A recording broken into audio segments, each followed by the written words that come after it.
May isang ideya na kumalat nitong mga huling taon, isang imahe ng lalaki na tila hiwalay sa mundo, hindi humihingi ng pahintulot at hindi naghahabol ng papuri. Tinatawag siya ng marami na Sigma, tahimik, mag-isa, malaya. Natural lang na maraming lalaki ang maakit dito. Dahil sa isang mundong maingay, kontrolado at puno ng inaasahan, sino ba ang ayaw maging lalaking hindi kailangan ng pagpapatunay? Pero narito ang hindi sinasabi ng karamihan. Hindi lahat ng lalaking tahimik ay Sigma. At hindi lahat ng lalaking mag-isa ay naglalakad sa landas ng tunay na kapangyarihan. Maraming introvert ang napagkakamalang Sigma. At maraming Sigma ang hindi kailanman tatawag sa sarili nila ng ganoon. Ang video na ito ay hindi para bigyan ka ng label. Hindi rin ito para itaas ka o ibaba ka. Ito ay para bigyan ka ng linaw. Dahil kapag mali ang pagkakakilanlan mo sa sarili mo, mali rin ang direksyong tinatahak mo. Sa susunod na mga minuto, haharap ka sa 7 tanong. Hindi mababaw, hindi pampalakas lang ng loob, mga tanong na pipilitin kang maging tapat sa sarili mo. Maaring hindi mo magustuhan ang sagot, pero kapag tinanggap mo ito, doon magsisimula ang tunay na lakas. Magsimula tayo. Part 1. Bakit ka lumalayo sa mga tao? Maraming lalaki ang umiiwas sa tao, pero magkaiba ang dahilan. Ang isang introvert ay lumalayo dahil napapagod siya.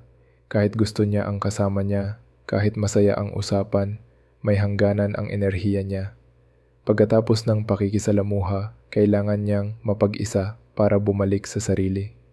Para sa kanya, ang pag-iisa ay pahinga. Pero ang isang lalaking Sigma ay hindi lumalayo para magpahinga. Lumalayo siya dahil ayaw niyang masayang ang oras niya. Hindi dahil mataas ang tingin niya sa sarili, kundi dahil malinaw sa kanya ang nakikita niya. Paulit-ulit na usapan, pare-parehong biro, walang direksyon, walang lalim. Hindi siya napapagod sa tao, naiinip siya.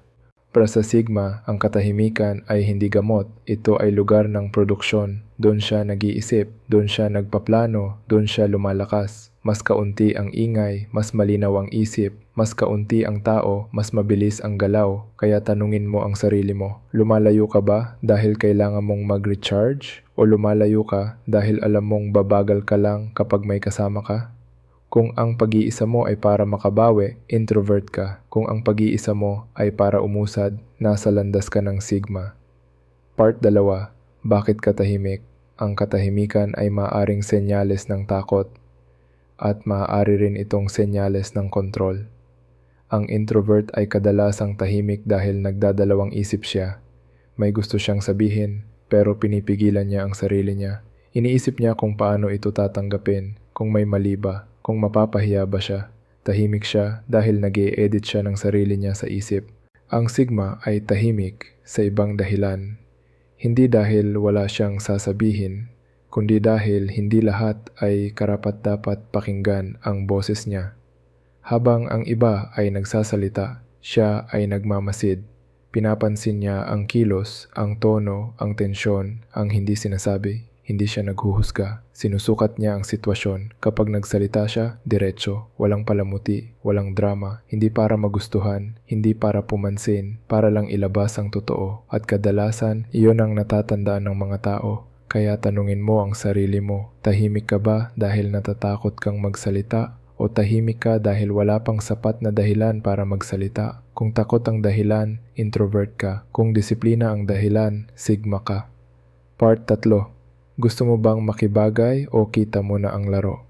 Ang introvert ay naghahanap ng koneksyon. Hindi sa lahat pero sa tama. Gusto niya ng maliit na grupo, malalim na usapan, lugar kung saan maaari siyang maging totoo. Sa ilalim ng lahat, gusto pa rin niyang mapabilang. Ang Sigma ay iba. Nakikita niya kung paano gumagana ang paghahanap ng validation. Nakikita niya ang pagpapanggap, ang pagsunod sa uso, ang desperasyon na magustuhan ng mga taong hindi naman niya nirerespeto. Para sa kanya, ang sobrang pangangailangang mapabilang ay simula ng pagkawala ng sarili. Hindi siya galit, hindi siya mapait. Sadyang ayaw niyang isuko ang identidad niya kapalit ng pagtanggap.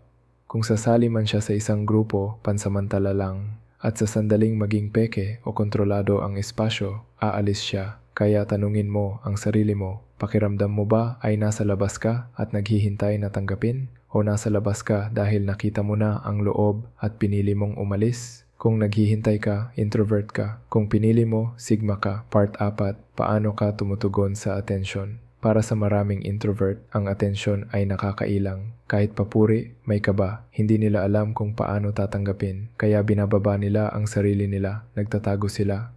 Hindi dahil mahina sila, kundi dahil mabigat ang spotlight. Ang sigma ay hindi takot sa atensyon. Hindi lang niya ito kailangan. Kapag napansin siya, wala siyang reaksyon. Kapag pinuri siya, hindi siya lumalaki. Kapag hindi siya pinansin, hindi siya lumiit. Neutral siya. At ang neutralidad na yon ay lakas. Hindi siya kumikilos para makita.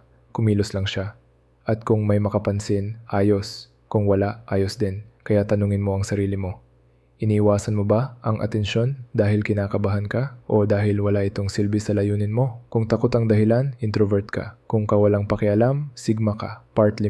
Kailangan mo ba ng koneksyon para maging buo? Ang introvert ay naghahangad ng isang taong makakaintindi sa kanya. Tahimik man siya, umaasa siyang may darating na makakakita sa lalim niya. Hindi niya ito laging sinasabi, pero nariyan ang pagnanais. Ang sigma ay kayang magmahal, pero hindi niya kailangan ng tao para makumpleto siya. Buong-buo na siya mag-isa. At kung may dumating, hindi iyon pangangailangan. Bonus iyon. Hindi siya naglalakad mag-isa habang naghihintay.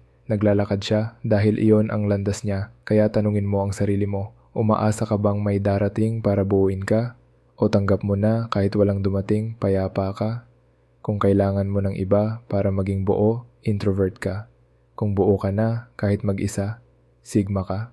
Part 6, ano ang ginagawa mo sa kapangyarihan? Maraming introvert ang umiiwas sa pamumuno. Hindi dahil hindi nila kaya, kundi dahil ayaw nila ng pressure, responsibilidad at mata ng iba. Mas komportable sila sa likod ng eksena. Ang sigma ay hindi humahabol sa kapangyarihan, pero hindi rin niya ito tinatakbuhan. Kapag walang gumagalaw, kikilos siya. Kapag walang may direksyon, magbibigay siya. Hindi maingay, hindi mayabang, presensya lang. Sumusunod ang mga tao hindi dahil pinilit sila, kundi dahil malinaw ang galaw niya.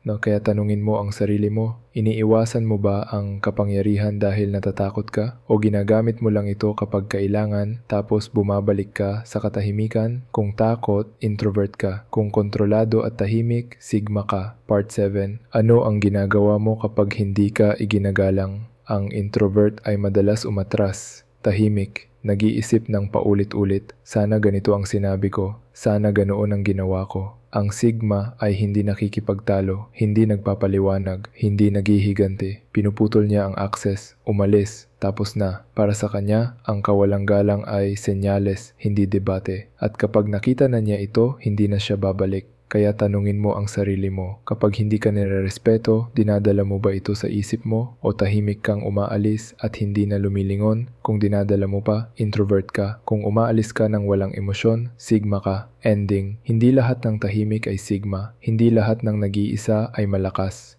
Ang pagiging sigma ay hindi tungkol sa pagiging misunderstood. Ito ay tungkol sa pagiging walang pakialam. Hindi ito tungkol sa paghahanap ng espasyo. Ito ay tungkol sa pagmamay-ari nito. Kung ilan lang sa 7 ito ang tumama sa iyo, ayos lang. Walang mali sa pagiging introvert. Ngunit kung lahat ay tumama, hindi ka nag-iisa dahil wala kang kasama. Nag-iisa ka dahil pinili mo ang landas na ito. At ang landas na iyon ay hindi walang laman. Ito ay makapangyarihan. Kung handa ka nang itigil ang pagpapanggap at tahimik na buuin ang sarili mong mundo, mag-subscribe. Ang channel na ito ay para sa mga lalaking naglalakad mag-isa, hindi para tumakas, kundi para makarating.